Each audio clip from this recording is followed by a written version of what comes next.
کہ دیکھتے ہیں تو سبحان اللہ کہتے ہیں میرے حسن کو دیکھ کر، اس لیے نیاز مندی کرتے ہوئے، تیرا شکر ادا کرتے ہوئے، قضا ربک الا تعبدوا الا ایاہ، عبادت کروں گا تو صرف اور صرف تیری ہی عبادت کروں گا، کیونکہ تو نے وجود مجھے عطا کیا ہے۔ تو رب نے انسان کو اس کائنات کے اندر تخلیق کیا اور بھیجا، جس کی وجہ سے وہ اللہ رب العزت کا نیاز مند رہتے ہوئے اس کا شکر ادا کرتے ہوئے اس کی عبادت کرتا ہے۔ اب رب کی عبادت کے ساتھ والدین کے ساتھ حسن سلوک کا حکم اس لیے کہ پیدا تو رب نے کیا ہے، لیکن اس دنیا میں آیا ہے تو وسیلہ اور ذریعہ بنے اس کے والدین۔ اگر والدین آپس میں رشتہ ازدواج کے اندر منسلک نہ ہوتے، اس کو وجود بھی نہ ملتا۔ اس کے وجود کا سبب بننے والے اس کے والدین ہیں۔ رب نے فرمایا حقیقی موجد، حقیقی خالق میری ذات ہے، اس لیے سب سے پہلے میرا شکریہ ادا کرنا ہے، اور میری تخلیق کے اندر جن کو میں نے اسباب کے طور پر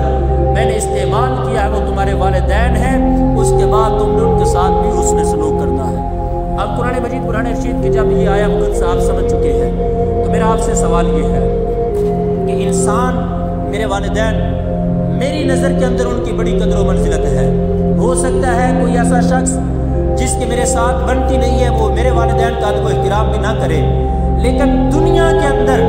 کوئی ایسا شخص صاحب ایمان آپ کو نہیں ملے گا جس کو رسول کریم صلی اللہ علیہ وآلہ وسلم کی ذات کے ساتھ محبت نہ ہو۔ ہر شخص وہ اس بات کا دعویٰ کرتا ہے،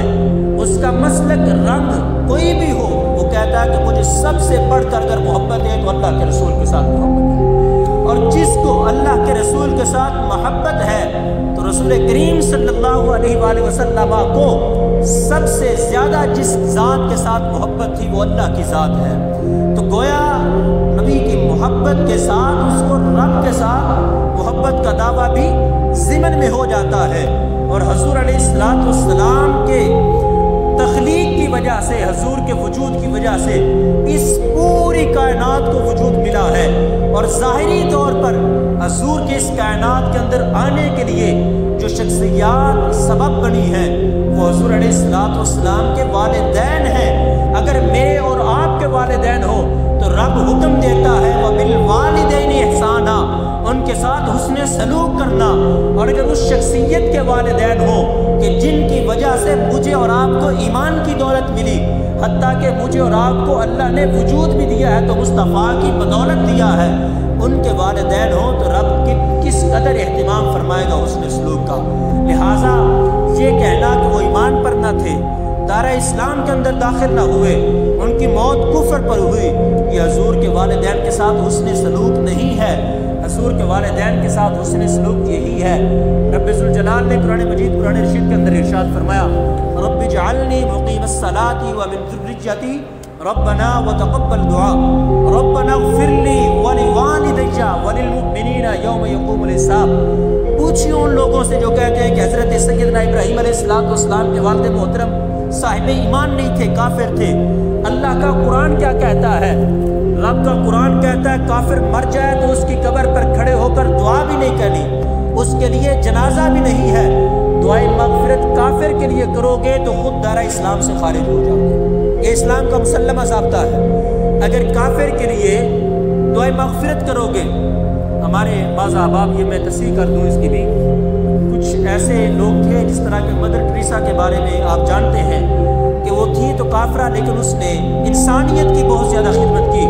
تو کوئی ایسے لوگ ہوتے ہیں، افراد ہوتے ہیں جو دار اسلام کے اندر داخل نہیں ہوتے لیکن انسانیت کی خدمت کے اندر وہ مر جاتے ہیں۔ چونکہ دل کے اندر ایمان موجود نہیں ہوتا اس لیے ہم ان کے لیے مغفرت کی دعا نہیں کر سکتے۔ تو اس وقت جب وہ مری تھی تو لوگوں نے کہا کہ ہمیں امید ہے اللہ رب العزت اس کو جنت دے دے گا، یا ہم اللہ سے دعا کرتے ہیں کہ اللہ اس کو جنت دے۔ تو کافر کے لیے مغفرت کی دعا کرنا یہ بندے کو دارہ اسلام سے خارج کر دیتا۔ اسلام کا مسلمہ ضابطہ ہے۔ کسی بھی مسلک کے مفتی سے پوچھ لیں، اس سے پوچھیں کافر کے لیے دعا کرنا کیسا ہے، وہ آپ کو فوراً کہے گا کہ بندہ خود دارہ اسلام سے خارج ہو جاتا ہے۔ اب حضرت ابراہیم علیہ السلام نے رب کی بارگاہ میں کیا کہا؟ ربنا اغفر لی ولوالدی، میرے مالک و مولا مجھے بھی بخش دے، میرے والدین کو بھی بخش دے۔ والدیہ تسنیہ کا صیغہ ہے، صرف یہ نہیں کہا کہ میری ماں کو بخش دے، میرے والدین کو بخش دے، جس کے اندر ماں بھی داخل ہوتی ہے، باپ بھی داخل ہوتا ہے۔ حضرت سیدنا ابراہیم علیہ السلام نے رب کی بارگاہ میں دعا کر کے بتلا دیا، اور رب ذوالجلال نے حضرت ابراہیم کی اس دعا کو قرآن کے اندر ذکر کر کے ہمیں یہ درس دے دیا اور بتلا دیا کہ ابراہیم علیہ السلام کے والدین حالت کفر میں نہیں مرے تھے، وہ حالت ایمان کے اندر ان کی وفات ہوئی تھی۔ اس لیے کہ اگر کفر کی حالت میں مرتے تو رب نے عبداللہ بن ابی کے بارے میں فرما دیا تھا، جب محبوب کریم نے رئیس المنافقین کے بارے میں دعا کرنا چاہی، فرمایا لا تصلی علیہم، محبوب کافروں کے بارے میں دعا مت کرنا، کر بھی دی تو میں ان کی بخشش نہیں کروں گا۔ ابراہیم علیہ السلام اپنے والدین کے لیے دعا مانگ رہے تھے، رب نے منع نہیں کیا، بلکہ اسی دعائے مغفرت کو قرآن کے اندر ذکر کر دیا، اور اسی دعائے مغفرت کو محبوب کو تعلیم ارشاد فرمائی، اے محبوب نماز کے اندر تم نے بھی یہی کلمات کہنے ہیں، تمہاری امت نے بھی یہی کلمات کہنے ہیں، تاکہ لوگوں کو پتہ چل جائے مصطفیٰ کے والدین کی وفات بھی کفر میں نہیں، حالت ایمان میں ہوئی تھی۔ تو اس لیے فرمایا ربنا اغفر لی ولوالدیہ،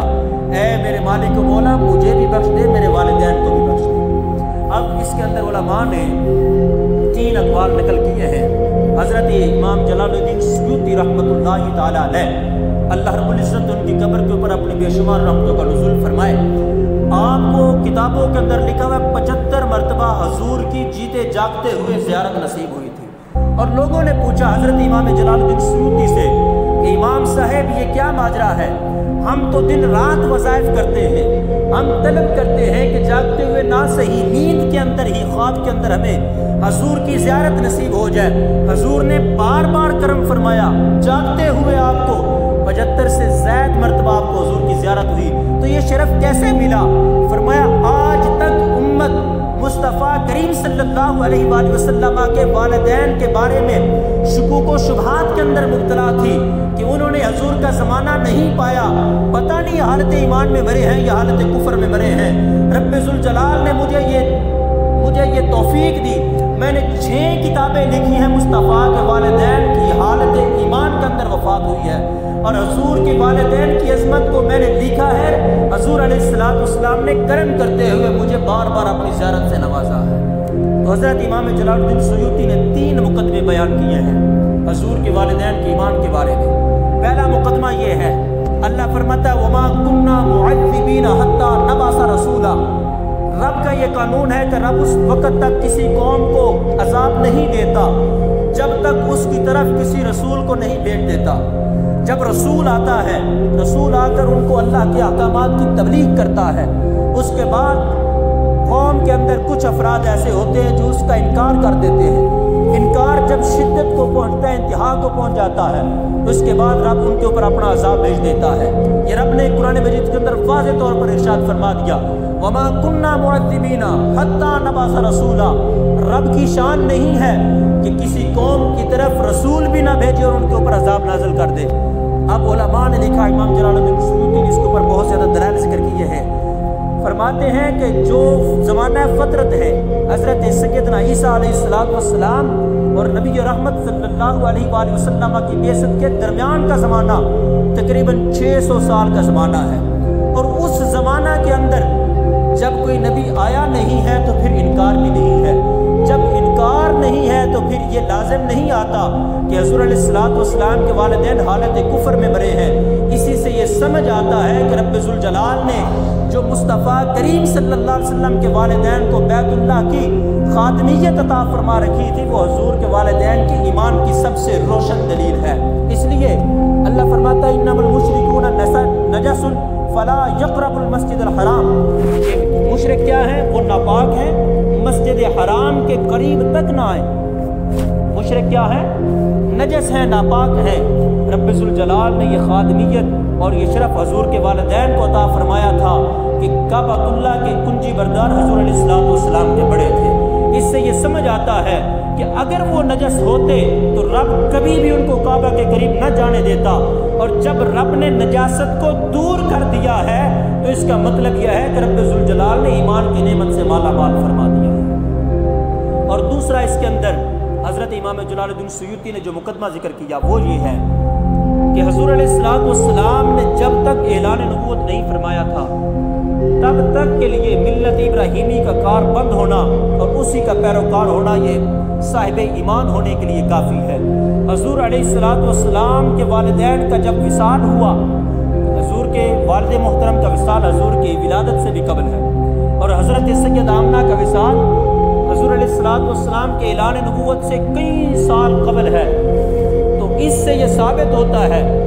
کہ وہ ملت ابراہیمی کے پیروکار تھے، اس لیے کہ ان سے بتوں کی پوجا یا حضرت سیدنا ابراہیم علیہ السلام کے دین کے مخالف کوئی بھی ایسی چیز وہ منقول نہیں ہے۔ اور قرآن مجید قرآن رشید کے اندر اللہ فرماتا ہے ختم اللہ علی قلوبہم وعلی سمعہم وعلی ابصارہم، کافروں کے بارے میں فرمایا کہ رب نے ان کے کانوں کے اوپر، ان کی آنکھوں کے اوپر اور ان کے دلوں کے اوپر مہر مار دی ہے۔ ان کو ہدایت کی بات نہ سنائی دیتی ہے، نہ ہی ہدایت ان کو دکھائی دیتی ہے، اور نہ ہی ہدایت ان کے دلوں میں جا سکتی ہے۔ اب رب نے قرآن مجید کے اندر فرما دیا کہ اللہ نے ان کی آنکھوں پر مہر مار دی ہے کہ وہ نور ہدایت دیکھنے سے قاصر ہے۔ رب ذوالجلال کی میں عظمت پہ قربان،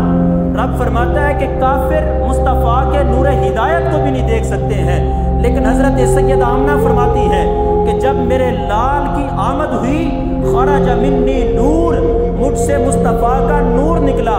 وہ کافر تھے تو حضور کا نور ہدایت نہیں دیکھ رہے تھے، حضرت سید آمنہ نے مصطفیٰ کا نور حسی دیکھ لیا، اور اس نور حسی کی وجہ سے حضرت آمنہ فرماتی ہے مجھے رب ذوالجلال نے اتنی بصارت عطا فرما دی تھی کہ میں مکہ کے اندر بیٹھ کر شام کے محلات کو دیکھ رہی تھی۔ جس مصطفیٰ کے نور حسی کو حضرت آمنہ دیکھ کر شام کے محلات کا مشاہدہ کر رہی ہے، اور رب کا ضابطہ یہ ہے کہ مصطفیٰ کا نور کافر کو نظر نہیں آتا۔ اس سے ثابت یہ ہوتا ہے کہ رب ذوالجلال نے ان کو ایمان کی دولت اس وقت عطا فرما دی تھی جب مصطفیٰ کی ولادت ہوئی تھی۔ اس لیے حضور علیہ السلام کے والدین کی جو وفات ہوئی ہے وہ حالت ایمان کے اندر ہوئی ہے۔